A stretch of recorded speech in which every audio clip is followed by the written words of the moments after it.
السلام علیکم ورحمۃ اللہ وبرکاتہ۔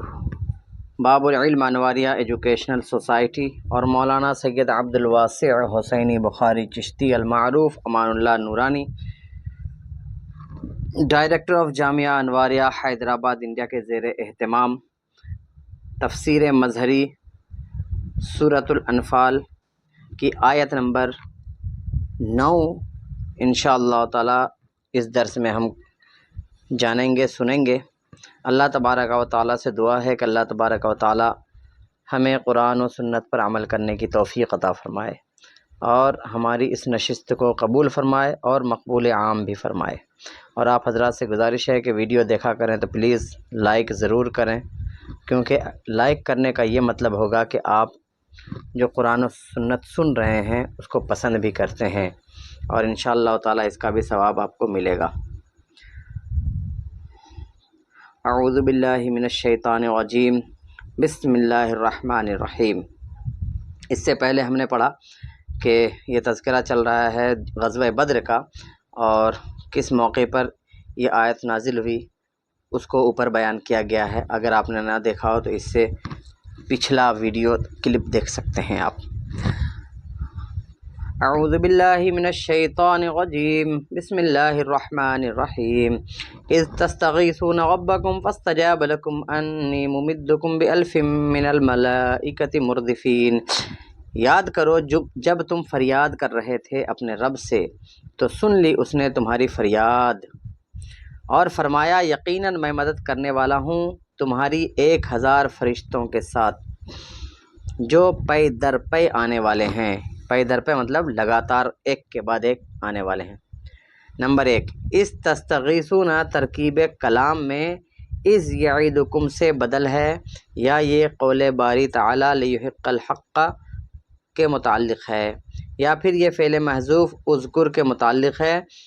یعنی یاد کرو جب تم اپنے رب کی بارگاہ میں اپنے دشمنوں سے بچنے کی فریاد کر رہے تھے اور مدد طلب کر رہے تھے تو اس نے تمہاری فریاد کو سن لیا۔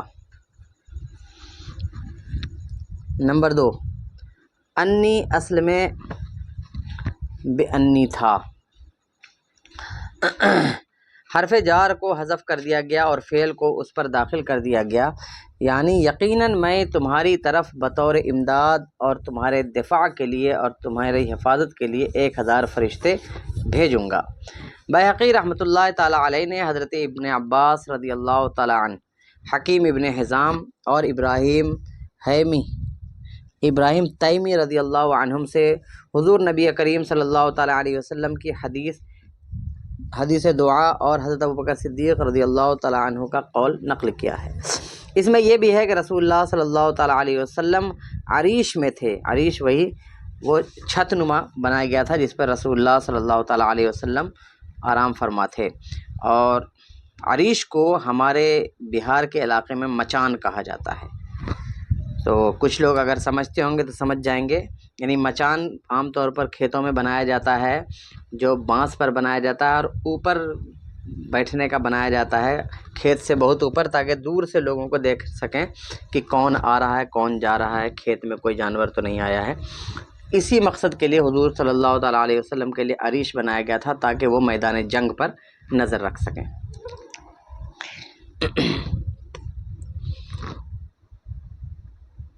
اس میں یہ بھی ہے کہ رسول اللہ صلی اللہ تعالیٰ علیہ وسلم عریش میں تھے کہ آپ نے اپنے سر مبارک کو جھٹکا سا دیا، پھر آپ بیدار ہوئے تو فرمایا اے ابو بکر تمہیں بشارت ہو، یہ جبرائیل علیہ السلام ہے جو سر پر زرد رنگ کا امامہ باندھے اپنے گھوڑے کی لگام پکڑے زمین و آسمان کے درمیان کھڑے تھے۔ جب وہ زمین پر اترے تو تھوڑی دیر کے لیے میری نظروں سے غائب ہو گئے، پھر اپنے گھوڑے پر سوار ہو کر ظاہر ہوئے اور یہ کہہ رہے ہیں جب تم نے اللہ کی بارگاہ میں دعا کی، التجا کی تو اللہ تعالیٰ کی مدد تمہارے پاس آ گئی۔ سبحان اللہ۔ ابن اسحاق اور ابن منذر حبان ابن واسع سے اور وہ اپنی قوم کے شیوخ سے ان الفاظ میں نقل کرتے ہیں کہ یہ جبرائیل علیہ السلام ہیں جو اپنے گھوڑے کو لگام سے پکڑے چاروں ٹانگوں پر چلاتے آ رہے ہیں۔ امام بخاری رحمۃ اللہ تعالیٰ علیہ اور بیہقی رحمۃ اللہ تعالیٰ علیہ نے حضرت ابن عباس رضی اللہ تعالیٰ عنہما سے نقل کیا ہے کہ رسول اللہ صلی اللہ تعالیٰ علیہ وسلم نے بدر کے دن فرمایا یہ جبرائیل اپنے گھوڑے کو سر سے پکڑے ہوئے اور اس پر سامان حرب بھی ہے، سر سے پکڑے ہوئے ہیں اور اس پر سامان حرب بھی ہے، جنگ کا سامان بھی ہے۔ مردفین کو نافع اور یعقوب نے دال کے فتحہ کے ساتھ مردفین پڑھا ہے، یعنی اللہ تعالیٰ نے فرشتوں کو مسلمانوں کا ردیف بنایا ہے، ردیف یعنی پیچھے، اور انہیں ان کے لیے معاون و مددگار بنایا ہے، یعنی اللہ تبارک و تعالیٰ نے مسلمانوں کے پیچھے فرشتوں کو رکھا ہوا ہے تاکہ وہ فرشتے مسلمانوں کے مدد کریں۔ باقیوں نے دال کو مکسور پڑھا ہے، یعنی ایک دوسرے کے پیچھے آنے والے۔ ابن جریر اور ابن منذر رحمہم اللہ نے حضرت ابن عباس رضی اللہ تعالی عنہما سے اس کی تفسیر میں نقل کیا ہے کہ ہر فرشتے کے پیچھے دوسرا فرشتہ تھا۔ اب عبد ابن حمید اور ابن جریر رحمہم اللہ نے حضرت قتادہ رضی اللہ تعالی عنہ سے نقل کیا ہے، پے در پے فرشتوں کے ساتھ پہلے اللہ تعالیٰ نے 1000 فرشتوں کے ساتھ مدد فرمائی، پھر 3000 کے ساتھ، پھر اللہ تعالیٰ نے ان کی تعداد مکمل 5000 کر دی۔ طبرانی نے رفاع ابن رافع سے، یہاں پر ایک بات یہ ہے کہ جب مشرکین کی تعداد 1000 تھی تو فرشتے 5000 کیوں آئے؟ تو میں اس کا جواب یہ دینا چاہتا ہوں کہ اللہ تبارک و تعالیٰ چاہتا تو 2 4 5 10 فرشتے بھی کافی ہوتے، اور فرشتے نہ بھی آتے تو اللہ تبارک و تعالیٰ چاہتا تو 313 مجاہدین اسلام بھی کافی ہوتے، مگر اللہ تبارک و تعالیٰ نے رسول اللہ صلی اللہ تعالیٰ علیہ وسلم کے احترام میں فرشتوں کو بھیجا تھا، اور ساتھ ہی ساتھ مسلمانوں کی حوصلہ افزائی کے لیے فرشتوں کو بھیجا تھا تاکہ مسلمانوں کی بھی حوصلہ افزائی رہے، صحابہ کرام کی بھی حوصلہ افزائی ہو کہ ہمارے ساتھ فرشتے لڑ رہے ہیں، اور واقعی لڑ بھی رہے تھے اور وہ کاٹ بھی رہے تھے کافروں کو، جیسا کہ روایتوں میں آتا ہے، اور انشاءاللہ تعالیٰ یہاں بھی آپ کو آگے دیکھنے کو ملے گا۔ طبرانی نے رفاع ابن رافع سے اور ابن جریر ابن منذر اور ابن مردویہ رحمہم اللہ نے حضرت ابن عباس رضی اللہ تعالی عنہما سے نقل کرتے ہیں کہ اللہ تعالیٰ نے اپنے نبی کریم صلی اللہ تعالی علیہ وسلم اور مومنین کی 1000 ملائکہ 1000 فرشتوں کے ساتھ مدد فرمائی۔ ایک پہلو پر حضرت جبرائیل امین 500 کو ساتھ لیے ہوئے تھے، اور دوسرے پہلو پر یعنی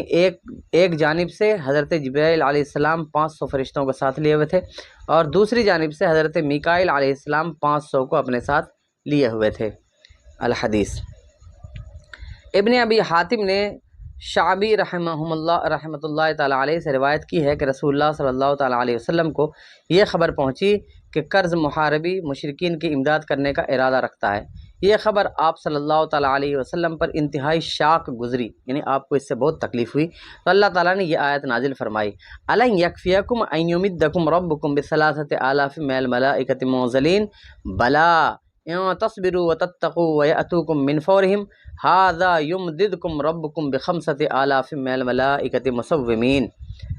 پس جب کرز کو قریش کی شکست کی خبر پہنچی تو وہ واپس لوٹ گیا اور ان کی امداد کے لیے نہ آیا۔ اس آیت کا اوپر ترجمہ نہیں ہے، اس کا ترجمہ کر دیتے ہیں کہ أَلَنْ يَكْفِيَكُمْ أَنْ يُمِدَّكُمْ رَبُّكُمْ بِثَلَاثَةِ آلَافٍ مِنَ الْمَلَائِكَةِ مُنزِلِينَ، اے میرے محبوب، کیا آپ کے لیے یہ کافی نہیں ہے کہ آپ کا رب پے در پے نازل ہونے والے 3000 فرشتوں سے آپ کی مدد فرما رہا ہے؟ آگے فرمایا خود اللہ تعالیٰ نے، کیوں نہیں، یعنی یقیناً آپ کے لیے کافی ہے۔ ان تصبروا وتتقوا ویأتوکم من فورہم ھذا، اگر تم صبر کرو اور تقوی اختیار کرو، اور وہ جو ان کے بعد آنے والے ہیں تمہارے پاس، یعنی کرز محاربی کی جو فوج آنے والی ہے، تو اللہ تبارک و تعالیٰ ان کے بدلے میں بھی تمہاری مدد فرمائے گا 5000 فرشتوں سے، تو تمہیں گھبرانے کی ضرورت نہیں ہے۔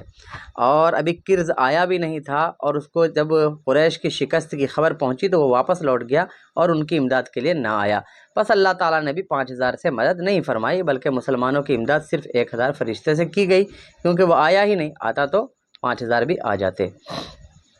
ابو یعلا اور حاکم رحمہم اللہ نے حضرت علی رضی اللہ تعالیٰ عنہ سے نقل کیا ہے کہ میں بدر کے کنویں کے پاس تھا، ایک انتہائی شدید ہوا آئی کہ اس کی مثل میں نے پہلے کبھی نہیں دیکھی تھی، یعنی ایسی تیز آندھی تھی کہ اس کی طرح میں نے پہلے کبھی آندھی نہیں دیکھی تھی۔ پھر دوسری بار اسی طرح ایک شدید ہوا آئی، پھر تیز ہوا چلی، پھر تیسری بار ایک انتہائی تیز ہوا آئی۔ آپ رضی اللہ تعالیٰ عنہ فرماتے ہیں کہ پہلی بار تیز ہوا حضرت جبرائیل علیہ السلام کے آنے کا سبب تھی، کہ آپ 1000 ملائکہ کو ساتھ لے کر رسول اللہ صلی اللہ علیہ وسلم کی بارگاہ میں اترے تھے۔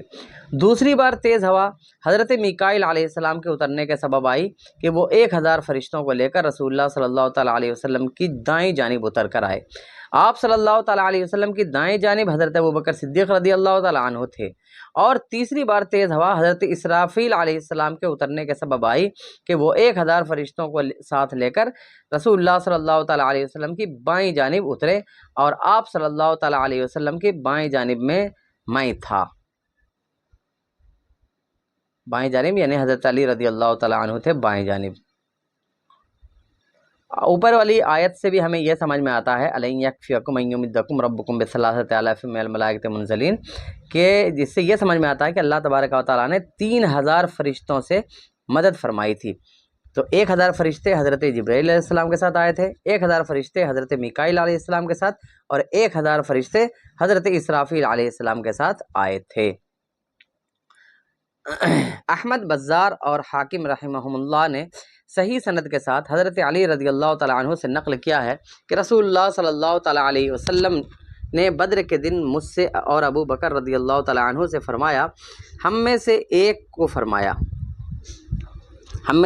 فرمایا تیرے ساتھ جبریل امین ہے، اور دوسرے کو فرمایا تمہارے ساتھ میکائیل ہے، اور اسرافیل ایک عظیم الشان فرشتہ ہے جو میدان جنگ میں حاضر رہتا ہے، لیکن صف میں شامل ہو کر وہ جنگ نہیں کرتا ہے۔ ابو یعلیٰ رحمۃ اللہ تعالیٰ علیہ نے حضرت جابر رضی اللہ تعالیٰ عنہ سے روایت نقل کی ہے کہ ہم غزوہ بدر کے دن رسول اللہ صلی اللہ تعالیٰ علیہ وسلم کی معیت میں نماز ادا کر رہے تھے، یعنی رسول اللہ صلی اللہ تعالیٰ علیہ وآلہ وسلم کے ساتھ نماز ادا کر رہے تھے کہ اچانک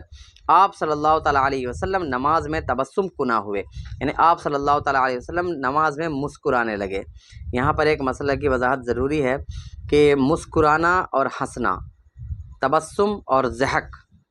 بولتے ہیں ہنسنے کو، اور تبسم بولتے ہیں صرف مسکرانے کو۔ دونوں کا فرق سمجھ لیجئے، پھر اس کے بعد ایک مسئلہ بتاتے ہیں کہ نماز سے بہت اہم مسئلہ آپ کو بتاتے ہیں کہ تبسم وہ ہوتا ہے جس میں کہ صرف ہونٹوں پہ ہونٹ ہلکے سے کھلتے ہیں،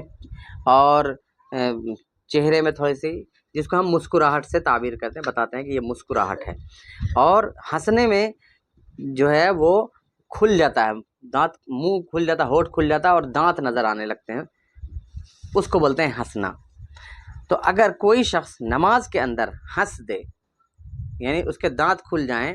تو ایسی صورت میں اس کی نماز تو ٹوٹ ہی جاتی ہے، وضو بھی ٹوٹ جاتا ہے، آواز آ جاتی ہے اس کے ہنسنے میں،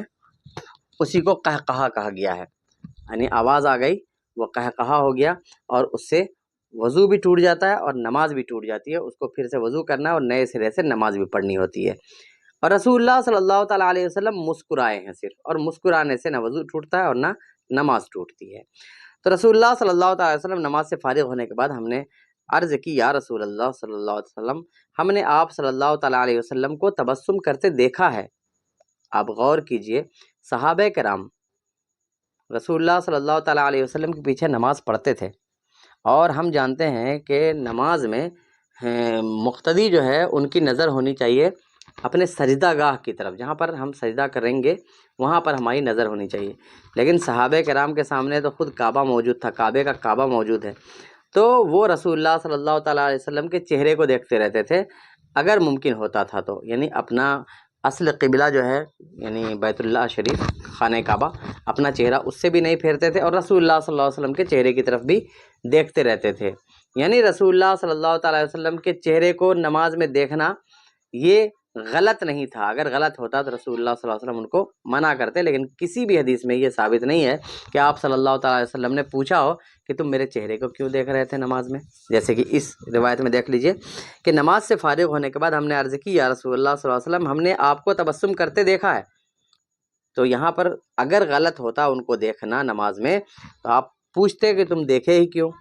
لیکن آپ نے فرمایا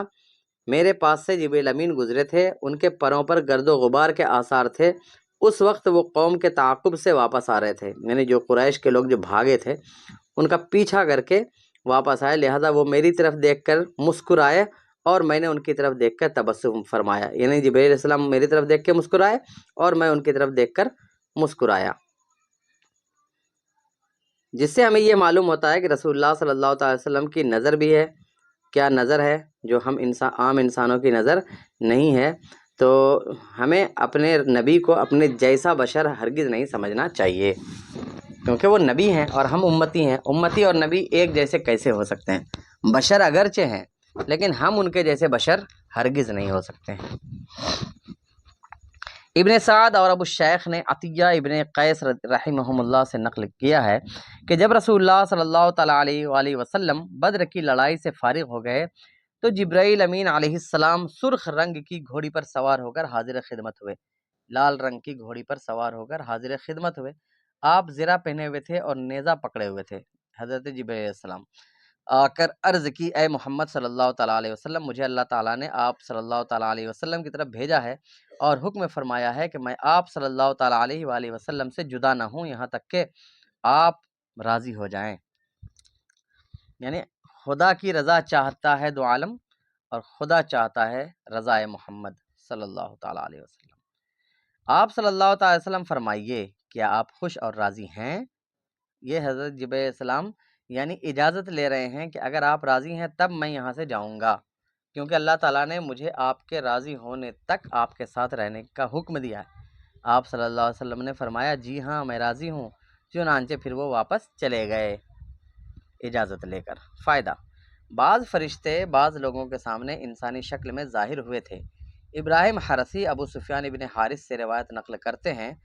کہ ہم نے بدر کے دن بعض سفید رنگ کے آدمی زمین و آسمان کے درمیان چتکبرے گھوڑوں پر سوار دیکھے تھے۔ ابو سفیان ابن حارث یعنی اس وقت وہ مسلمان نہیں ہوئے تھے، کفر کے حالت میں تھے، اور اس وقت انہوں نے یہ دیکھا تھا کہ ہم نے بدر کے دن بعض سفید رنگ کے آدمی یعنی ایک دم اجلے رنگ کے آدمی زمین و آسمان کے درمیان چتکبرے گھوڑوں پر سوار دیکھے تھے۔ چتکبرا بولتے ہیں وائٹ اینڈ بلیک یا کسی دوسرے کلر کا جو مکسر ہوتا ہے، مکس اپ ہوتا ہے، اور جس کو بولتے ہیں چھینٹ بول سکتے ہیں، وہ ہوتا ہے۔ بیہقی اور ابن عساکر رحمہم اللہ حضرت سہل ابن عمرو رضی اللہ تعالیٰ عنہ سے روایت کرتے ہیں کہ انہوں نے کہا کہ میں نے بدر کے دن زمین و آسمان کے درمیان کچھ سفید رنگ کے آدمی چتکبرے گھوڑوں پر سوار دیکھے جو قتل بھی کر رہے تھے اور قیدی بھی بنا رہے تھے۔ دیکھیے یہ وہی لوگ تھے، یعنی صحابہ کرام نہیں تھے، یہ فرشتے تھے۔ محمد ابن عمرو اسلمی اور ابن عساکر رحمہم اللہ حضرت عبد الرحمن ابن عوف رضی اللہ تعالیٰ عنہ سے نقل کرتے ہیں کہ میں نے غزوہ بدر کے دن دو آدمی دیکھے، ان میں سے ایک حضور نبی اکرم صلی اللہ تعالیٰ علیہ وآلہ وسلم کے دائیں جانب تھا اور دوسرا بائیں جانب تھا۔ وہ دونوں سخت ترین قتال کر رہے تھے،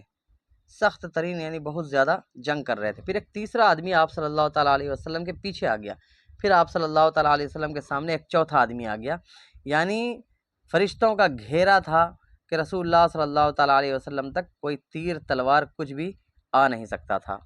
محمد ابن عمر اسلمی ابراہیم غفاری سے اور وہ اپنے چچا کے بیٹے سے نقل کرتا ہے کہ بدر کے دن میں اور میرے چچا کا بیٹا بدر کے پانی پر تھے۔ جب ہم نے محمد صلی اللہ تعالی وسلم کے ساتھیوں کی قلت اور قریش کی کثرت کو دیکھا، یعنی محمد صلی اللہ علیہ وسلم کے ساتھیوں کی تعداد کی کمی اور قریش کی تعداد کی زیادتی کو دیکھا تو ہم نے کہا جب یہ دونوں گروہ ایک دوسرے کے مقابل آئیں گے، یعنی ایک دوسرے کے آمنے سامنے آئیں گے، تو ہم سیدھا محمد اور ان کے ساتھیوں کا ارادہ کریں گے، یعنی ان پر حملہ آور ہوں گے۔ بس ہم اٹھ کر آپ کے بائیں بازو کی طرف چلے گئے، بائیں طرف چلے گئے، ہم کس کے؟ حضور صلی اللہ علیہ وسلم کے بائیں طرف دور بائیں کے حصے میں چلے گئے۔ میسرہ میں صحابہ کرام کی تعداد کو دیکھ کر ہم نے کہا یہ قریش کا چوتھائی ہوں گے۔ میسرہ کا مطلب بائیں طرف والے جو صحابہ کرام تھے ان کی تعداد کو دیکھ کر ہم نے کہا کہ یہ قریش کا چوتھائی ہوں گے۔ چوتھائی کا مطلب 1/4، یعنی قریش اگر 100 ہے تو یہ 25 ہیں، یوں سمجھ لیجئے۔ ابھی ہم میسرہ میں چل ہی رہے تھے کہ اچانک ایک بادل آیا اور وہ ہم پر چھا گیا، یعنی ابھی ہم بائیں طرف چل ہی رہے تھے کہ اچانک ایک بادل آیا اور وہ ہم پر چھا گیا۔ پس ہم نے اپنی آنکھیں اٹھا کر اس کی طرف دیکھا تو ہم نے اس سے لوگوں اور ہتھیاروں کی آوازیں سنی، اور ہم نے ایک آدمی کو اپنے گھوڑے کو یہ کہتے سنا، اقدم حیزوم، اقدم حیزوم، حیزوم آگے بڑھو، یعنی حیزوم اس گھوڑے کا نام تھا۔ پس وہ رسول اللہ صلی اللہ تعالیٰ علیہ وسلم کے میمنہ پر آ کر اترے، تو داہنے طرف رسول اللہ صلی اللہ علیہ وسلم کے رائٹ سائڈ میں آ کر اترے۔ پھر اسی طرح ایک دوسری جماعت آئی اور وہ بھی حضور نبی کریم صلی اللہ تعالیٰ علیہ وآلہ وسلم کے ساتھ ہو گئی۔ اسی طرح آپ صلی اللہ تعالیٰ علیہ وسلم کے صحابہ کرام کی تعداد قریش کے مقابلے میں 2 گنا ہو گئی۔ میرے چچا کا بیٹا تو مر گیا، لیکن میں جنگ میں محفوظ رہا۔ بالآخر میں نے اسلام قبول کیا اور حضور علیہ الصلاۃ والسلام کو اس واقعے سے آگاہ کیا، بتایا۔ اسی طرح کا واقعہ ابن اسحاق اور ابن جریر رحمہم اللہ نے حضرت ابن عباس رضی اللہ تعالیٰ عنہما کے واسطے سے بنی غفار کے ایک آدمی سے نقل کیا ہے، اور بیہقی رحمہم اللہ نے صائب ابن ابی حبیش کا واقعہ نقل کیا ہے۔ وہ کہتے ہیں کہ قسم بخدا مجھے لوگوں میں سے کسی نے بھی قید نہیں کیا۔ وہ کہتے ہیں کہ جب قریش شکست خوردہ ہو کر بھاگے، یعنی جب قریش ہار کر بھاگے تو میں بھی ان کے ساتھ بھاگ پڑا، تو مجھے ایک طویل القامت یعنی ایک لمبے چوڑے سفید رنگ کے آدمی نے، جو کہ گھوڑے پر سوار تھا اور زمین و آسمان کے درمیان لٹکا ہوا تھا، اس نے پکڑ لیا، اور ان کو حیرت بھی ہوئی ہوگی کہ یہ کون ہے جو مجھے پکڑ رہا ہے، اور وہ فرشتے تھے، جیسا کہ ہم نے اوپر بھی پڑھا کہ فرشتے جو تھے وہ صرف جنگ ہی نہیں کر رہے تھے، قتل ہی نہیں کر رہے تھے، بلکہ قیدی بھی بنا رہے تھے۔ پھر اس نے مجھے رسی کے ساتھ باندھ دیا۔ اتنے میں عبد الرحمن ابن عوف ادھر آئے، انہوں نے مجھے بندھا ہوا پایا تو انہوں نے لشکر میں آواز لگائی، کس نے اسے باندھا ہے؟ لیکن کسی نے بھی مجھے گرفتار کرنے کا دعویٰ نہیں کیا۔ بالآخر مجھے رسول اللہ صلی اللہ تعالیٰ علیہ وسلم کی بارگاہ میں لے گئے۔ آپ صلی اللہ تعالیٰ علیہ وسلم نے ارشاد فرمایا، تجھے کس نے گرفتار کیا ہے؟ میں نے عرض کی، میں اسے نہیں پہچانتا، اور جسے میں نے دیکھا تھا اس کے بارے خبر دینا میں نے پسند نہ کیا، یعنی چونکہ وہ کافر تھے اس وقت، اسی لیے کہتے ہیں کہ جس کو میں نے دیکھا تھا، یعنی جو مجھے گرفتار کر رہا تھا فرشتہ، اس کے بارے میں نے بتانا پسند نہ کیا۔ تو اس پر رسول اللہ صلی اللہ علیہ وسلم نے فرمایا، اسے ملائکہ میں سے ایک فرشتے نے گرفتار کیا، فرشتوں میں سے ایک فرشتے نے گرفتار کیا ہے۔ حضور صلی اللہ علیہ وسلم نے خبر دی لوگوں کو۔ امام احمد ابن سعد اور ابن جریر رحمہم اللہ نے حضرت ابن عباس رضی اللہ تعالیٰ عنہما سے، بیہقی رحمۃ اللہ تعالیٰ علیہ نے حضرت علی رضی اللہ تعالیٰ عنہ سے قول نقل کیا ہے کہ ابو الیسر نے عباس کو گرفتار کر لیا تھا، حالانکہ ابو الیسر چھوٹے قد کے اور ہلکے بدن کے آدمی تھے، جبکہ عباس رضی اللہ تعالیٰ عنہ لمبے قد کے اور عظیم الجثہ آدمی تھے۔ یہ عباس جو ہیں حضور صلی اللہ تعالیٰ علیہ وسلم کے چچا تھے، اور اس وقت تک اسلام قبول نہیں کیا تھا اور آنا بھی نہیں چاہ رہے تھے جنگ میں، لیکن قریش نے ان کو زبردستی کی تھی کہ تم کو تو ہر حال میں آنا ہی پڑے گا، اسی لیے ان کو آنا پڑا تھا۔ تو رسول اللہ صلی اللہ تعالیٰ علیہ وسلم نے دریافت فرمایا، اے ابو الیسر، تم نے عباس کو گرفتار کیسے کر لیا؟ تو انہوں نے عرض کی، یا رسول اللہ صلی اللہ علیہ وسلم، اس معاملے میں میری معاونت یعنی میری مدد ایک ایسے آدمی نے کی ہے جس کو میں نے نہ اس سے قبل دیکھا تھا، اس سے پہلے دیکھا ہے، نہ اس کے بعد دیکھا۔ اس کی حیت اس طرح کی تھی، یعنی ایسے وہ دکھتے تھے۔ تو رسول اللہ صلی اللہ علیہ وسلم نے فرمایا، تحقیق ایک بزرگ فرشتے نے تمہاری مدد کی ہے۔ ابن اسحاق اور اسحاق ابن راہوی رحمہم اللہ نے ابو اسید الساعدی کا قول نقل کیا ہے کہ وہ اپنے نابینا ہو جانے کے بعد کہا کرتے تھے، نابینا کا مطلب ان کی آنکھیں چلی گئی تھی، ان کی روشنی جو تھی، بینائی جو تھی، آنکھوں کی روشنی ختم ہو گئی تھی، تو نابینا ہونے کے بعد کہا کرتے تھے، میں اگر آج تمہارے ساتھ بدر میں ہوتا اور میری آنکھیں بھی درست ہوتی تو میں بالیقین تمہیں اس گھاٹی کے بارے میں بتاتا جس سے ملائکہ نکل کر آئے تھے، اور مجھے اس کے بارے میں کوئی شک و شبہ نہ تھا۔ بیہقی رحمۃ اللہ تعالیٰ علیہ حضرت ابن عباس رضی اللہ تعالیٰ عنہما سے نقل کرتے ہیں کہ بدر کے دن فرشتوں کی خصوصی نشانی ان کے سفید عمامے تھے، یعنی بدر کے دن فرشتے جو ہیں سفید امامہ باندھے ہوئے تھے، جن کا ایک حصہ انہوں نے اپنی پشتوں پر لٹکا رکھا تھا، اور سفید امامے کا جو پیچھے والا حصہ تھا، جس کو ہم شملہ بولتے ہیں، جو پیچھے امامے میں لٹکایا جاتا ہے، ان کو انہوں نے اپنی پیٹھ پر لٹکا رکھا تھا، اور خیبر کے دن سرخ امامے تھے، اور خیبر کے دن ان فرشتوں کے جو امامے تھے وہ لال تھے۔ ابن اسحاق رحمۃ اللہ تعالیٰ علیہ نے حضرت ابن عباس رضی اللہ تعالیٰ عنہما سے اسی طرح روایت کیا ہے، اور اس میں صرف اتنا زائد ہے کہ جبرائیل امین علیہ السلام کا امامہ زرد رنگ کا تھا، پیلے رنگ کا تھا۔ طبرانی رحمۃ اللہ تعالیٰ علیہ نے صحیح سند کے ساتھ حضرت عروہ رضی اللہ تعالیٰ عنہ سے نقل کیا ہے کہ بدر کے دن حضرت جبرائیل امین علیہ السلام حضرت زبیر رضی اللہ تعالیٰ عنہ کی شکل میں زرد امامہ باندھے اترے تھے، یعنی جبرائیل علیہ السلام اپنی اصل شکل میں نہیں آئے تھے، بلکہ حضرت زبیر رضی اللہ تعالیٰ عنہ کی شکل میں زرد امامہ یعنی پیلا امامہ باندھ کر اترے تھے۔ اسی طرح ابن ابی شیبہ، ابن جریر اور ابن مردویہ رحمۃ اللہ تعالیٰ علیہ نے عبداللہ ابن زبیر سے نقل کیا ہے۔